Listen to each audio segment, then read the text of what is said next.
Welcome back to another episode of this podcast where we sharpen the iron, polish that rust, make it brand new iron here on this podcast with your host, this guy. Today I'm going to be breaking down the 6 principles to master for long-term fat loss success. Now, the reason I'm doing this shouldn't be giving away my secret sauce, but I'm doing this because tomorrow's November 1st and we only got 2 months left before the new year. So I want you to get yourself guys prime, ready when it comes to Thanksgiving, Christmas, those New Year's, so you can get that momentum, so you can get that feeling, that drive going into the new year. And especially you don't deal with the New Year's resolution bullshit. You got that momentum already going, you're mastering these principles, and you just need to work on the next step. So without further ado, let's hop right in. So the first principle you want to master is you got to know your foods. Now, why do you got to know your foods? Well, let me tell you. If we all ate the same thing, everybody won't be in this epidemic of losing fat or being overweight and things like that. For me, I eat a lot of red meat. A lot of people can't do the same thing. So when it comes to like knowing these foods, you gotta understand what foods work for you and only you. Just because what's working for that person doesn't necessarily mean you gotta do what that person's doing. Again, their body responds different to that food versus you. So again, if red meat isn't that solution for you, then you got chicken, you got turkey, you got fish. You gotta find different terms of food sources that work with your body. Again, for me, a lot of people can have yogurt. I can't have yogurt, especially Greek yogurt. I can't do that. What it does to me, it makes me bloated, makes me inflamed, it makes me look like I'm 3 months pregnant. Same thing with any type of gluten. I've had bread with gluten, pasta with gluten, does the same thing. So you gotta understand it's like when you're consuming these foods, whether it's whole foods, whether it's processed foods, you gotta understand how it makes your body react to certain situations. And so when we go out or when we're having drinks, it's like the reason why you're feeling nostalgic, reason why you're feeling tired, reason why you're feeling bloated, reason why you're feeling inflamed, is because when we consume those types of foods, there's going to be certain types of ingredients that your body's just not used to, and it's going to cause a reaction, and that's what's going to make you feel that way or look that way. Composed to some types of whole foods, again, the body as it gets older, it starts to adapt differently, and might like the foods you used to eat before may not be the same case 10, 20 years down the road. So that's something you have to take in consideration is having a log of what foods work for you and having a log what foods don't work for you. So if you do want to have the foods that don't work for you and you understand the consequences, you're allowed to do so. I do the same thing with myself. It's like when it comes to ice cream, yogurt, milk, anything along those lines. When I do like pasta, I'll just try to find gluten free. If I can't, I'll just, withstand the consequences. I still have those fun foods. But at the end, I know I'm not going to do that every single time because I don't like the feeling of being bloated. I don't like the look of being 3 months pregnant.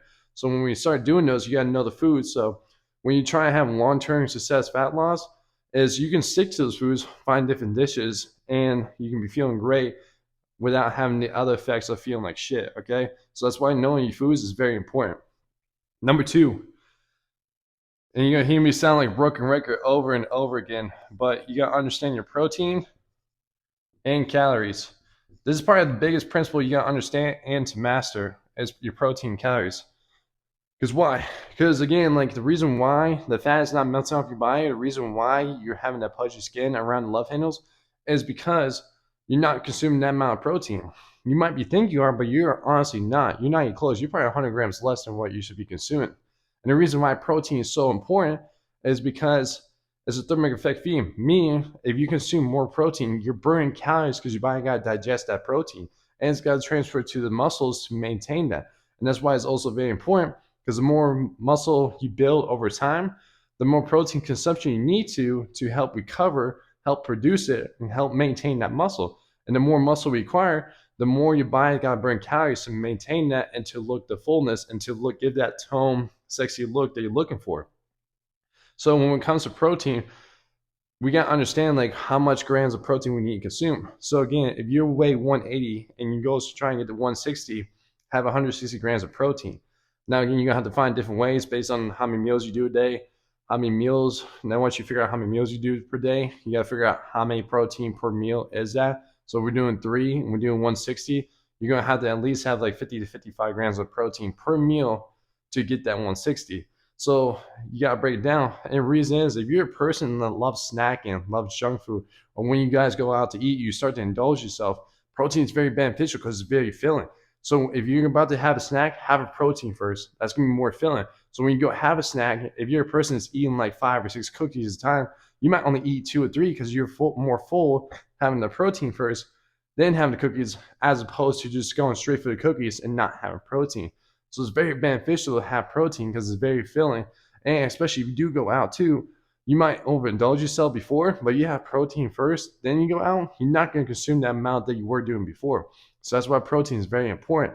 Now, once you understand protein, once you understand and figure out how much you need, how you're going to get on a daily basis, and you can't just do it once and think you're good. You gotta have protein. You gotta consume the same amount of grams of protein every single day. You gotta look at it as like oil. Because again, protein does not store anywhere. Once the day is done, you gotta replenish yourself the next day. It's not like carbs and fats where it can be stored and can be utilized for like the next day or two. So when it comes to protein, you gotta make sure you hit that same number every single day. Now, Grant, there's gonna be times where you get busy, or there's gonna be times where you just like, you just have a cheat meal and you just feel like shit that same day. It's okay. That one day is not gonna affect it. But over time, you can't keep doing that. If you want to keep that tone, sexy look, you gotta make sure you gotta incorporate that same amount of protein every single day.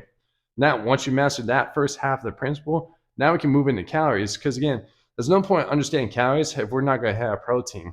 Now, once we have protein, going to calories, now we can figure out like, cool, what's our daily caloric expenditure?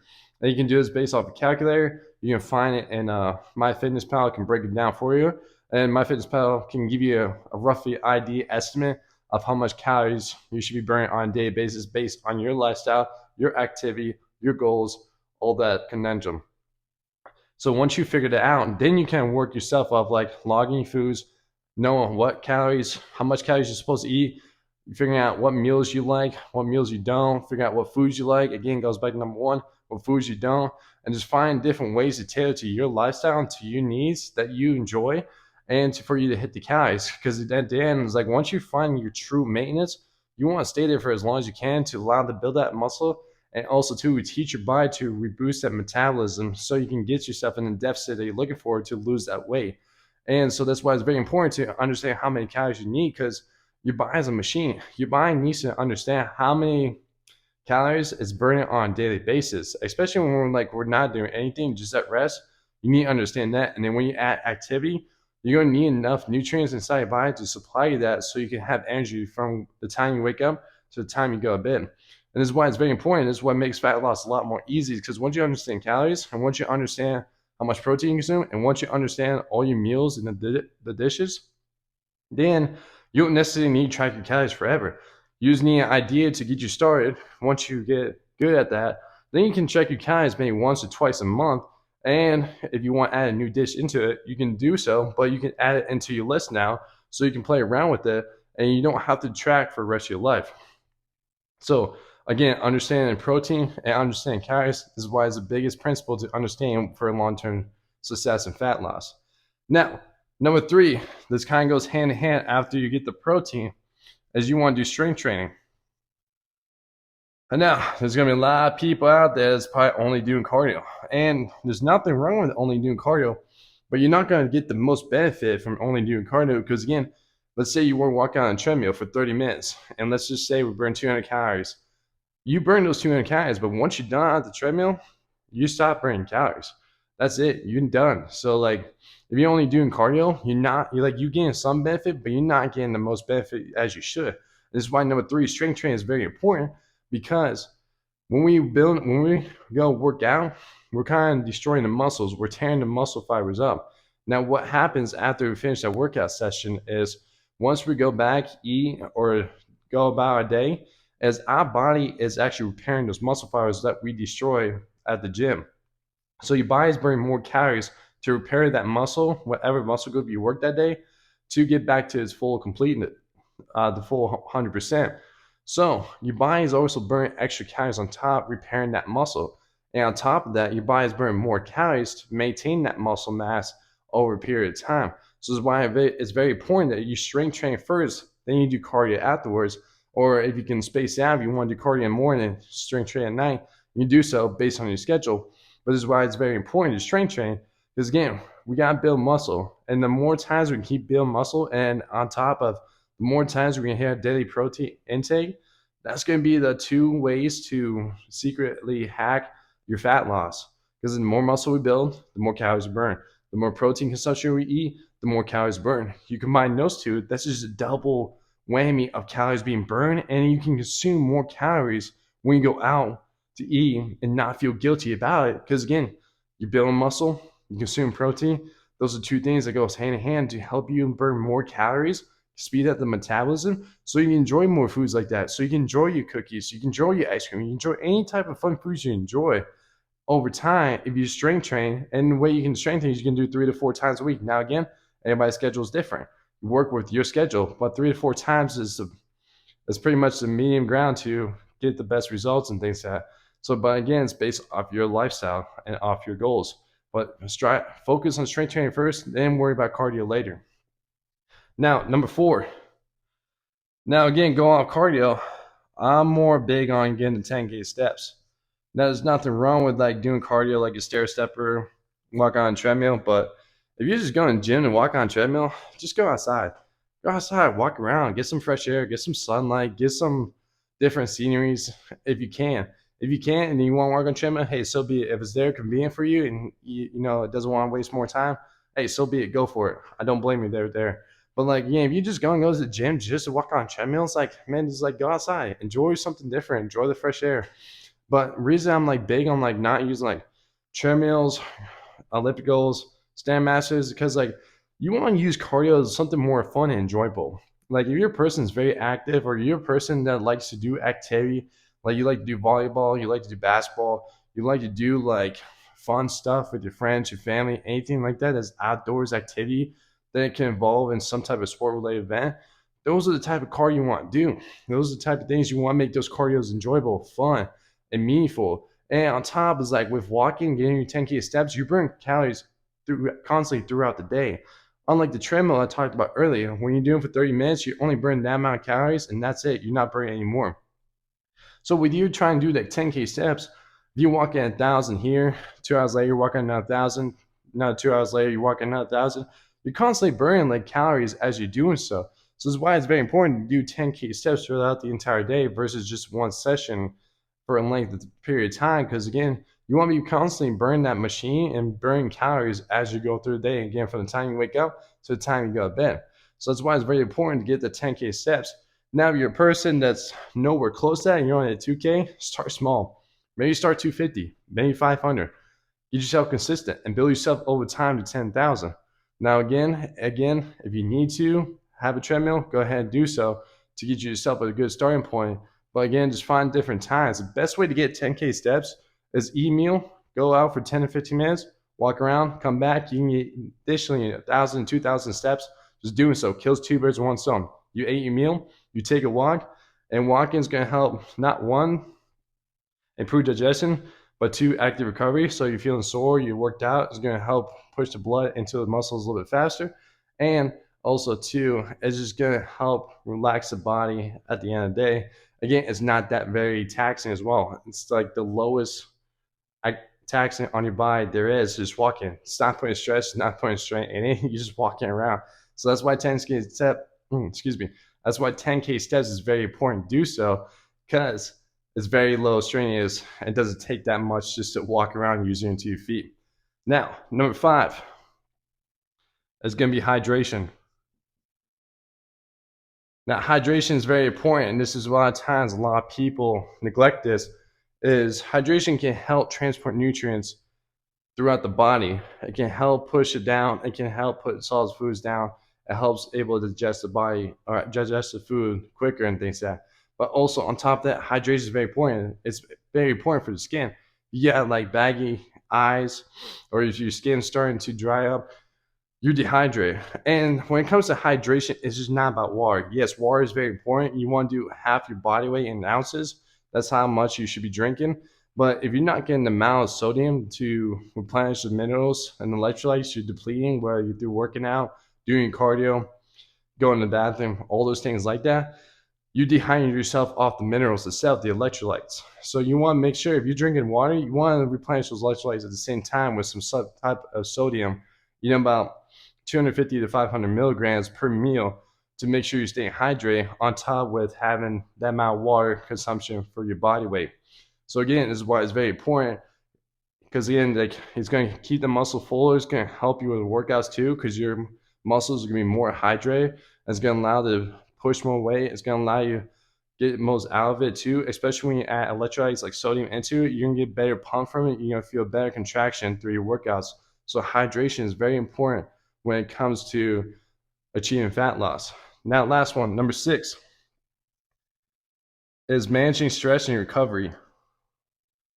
Now, this is the biggest one right here that a lot of people neglect and don't take in consideration is these two things. These two kind of go hand in hand, recovery and managing stress.